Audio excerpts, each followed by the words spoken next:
Hello everybody and welcome back to the channel. In this video I'd like to go over just a little update on my YFG crawler.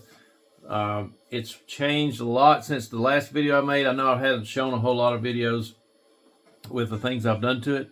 So I wanted to go over what I can remember is different and show you what it looks like. So I've already done a video on the chop top body. The same body I've been using, but it's gotten hacked up a little. It's gotten beat up a lot and repaired a lot. So just as an experiment, I did this chop top body to see how it would look, and I love the way it turned out. So I'm going to do some testing with that tomorrow. As you can see, the side skirts have changed dramatically. I was getting to the point where I thought this thing didn't have a whole lot of breakover, and just for the heck of it, I tried some more aggressive boat type sliders, and you can see these are a lot more aggressive. They got a lot more cut out on the side, so it's amazing the difference it made in its breakover ability over most things. So it's really good.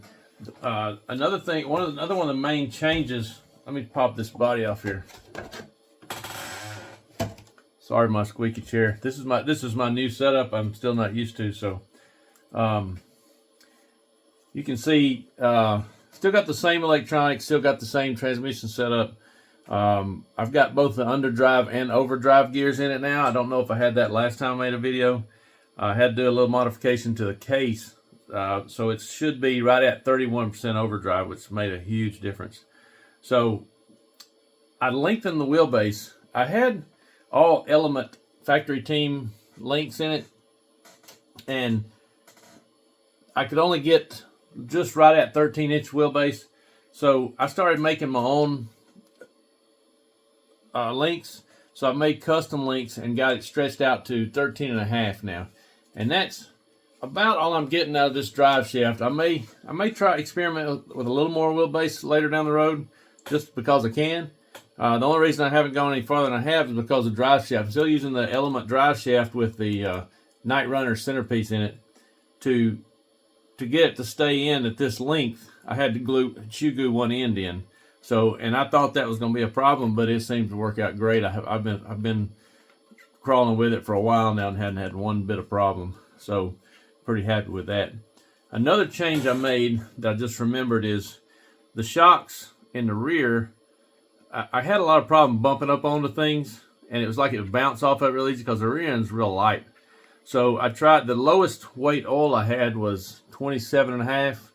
Tried that, it helped a little, but not quite enough. So what I ended up doing was drilling a small hole in the piston, adding one hole in the piston, keep the same oil. So it's super soft in the back now, and it does bump up a little better. It's still not as good as I think it can be, but it's really good for now. So, and this thing does some lines that a lot of people struggle with. It can hang with just about anything out there now, I think. So I'm really pleased with it. Right now, I've got megalithic tires on it, the new 4.75 by J Concept. When I first put these on, I wasn't real happy with them. Had to work on the phones a little bit, and what I've discovered is a lot of crazy soft in the front and a little firmer in the rear is what worked best for me. And the way I did that is, the way I ended up with that is, let's see if I got them. I don't know where the other ones are, but I've got Injora dual stage phones, which I've used a lot in the past. I've got this inner in the rear with a hair bun, just simple hair bun from the Dollar Tree. So that one it's pretty firm. It's not super soft. Really, it's soft, but not crazy soft. Now the front, I had a different brand inner foam like that I bought on eBay. I thought it was Injora, but I think it was something else. It's red. And the difference is, it's almost the same thing, but it's thinner. So I've got that inner with the same hair bun in there. So the front is very, very soft. It's firm. It gets firmer. That's the thing about those hair buns. They're super soft, and then they get firmer as you go in because they're progressive. So then it gets to that other part. So it's firm to a point. It's soft to very soft to a point, and then it's firm. Now the side heel is a little compromised with that, but it doesn't affect it as much on the front. It seems to do okay. It will fold over some, but this combination works really good. These tires are the best 4.75 I've used with this foam combination. Before I had this foam, I wasn't happy with them at all. But once I did that, I was super happy with it.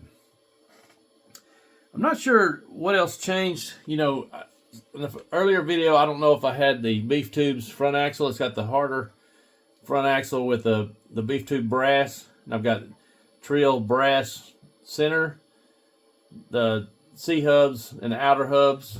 Let's see what else. The rear is still just stock weight. Haven't done anything to those.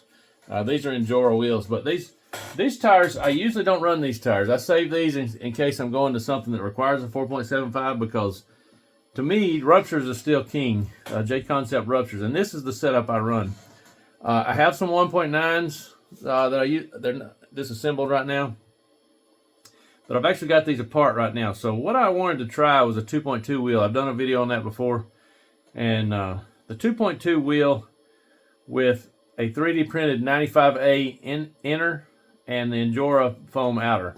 I actually have them apart right here now because I'm mounting some older tires to go play with.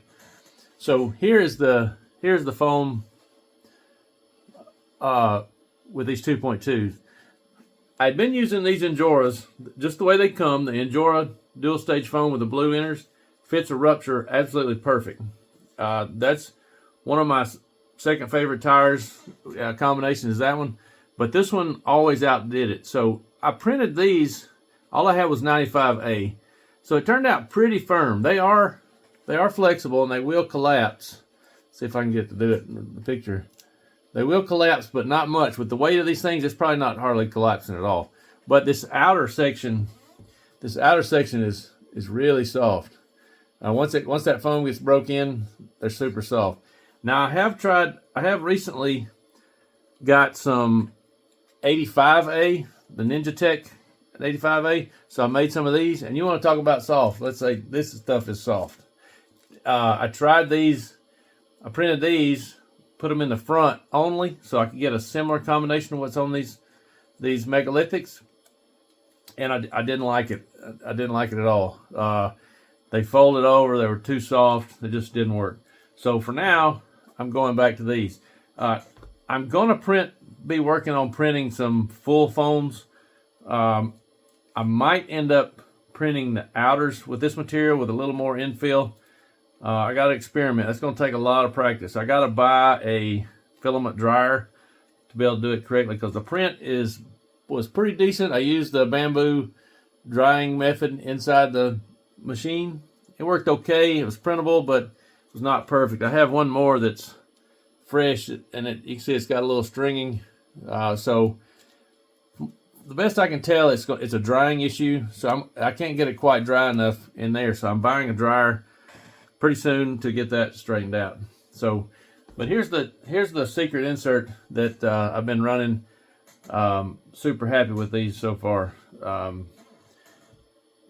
Incredible grip this thing has. This truck is one of the best I've seen. So, I'm trying to think what else is different. I think the biggest change from the last one is the body modifications, the sliders, and lengthening the wheelbase. These particular sliders are made from just regular PLA. I made them pretty thick. I think they're like 4 millimeters thick, and they step up pretty high and a pretty decent angle and a crazy angle this way. So pretty pleased with those. I'm probably gonna be printing them in nylon carbon fiber, but I ran out of filament. That's what the center skid is nylon carbon fiber. It's the PAHTCF from Bamboo. That one has been really good. That material is super durable. It's nylon with carbon fiber inlaid into it. And the coolest thing about it is when it's on this skid or the sliders, either one, it feels almost fuzzy. It's really slick. So it slides across the rock really good. So I'm super happy with that. I'm going to print those in that carbon fiber too. The PLA seems to work fine, even for the skid. I've done both and tested them and have never had any problems with it. So that's about all that I know to talk about.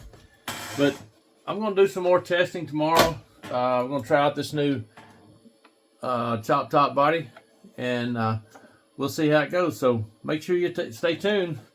Like, share, subscribe, and hit that notification bell, and we'll see you next time.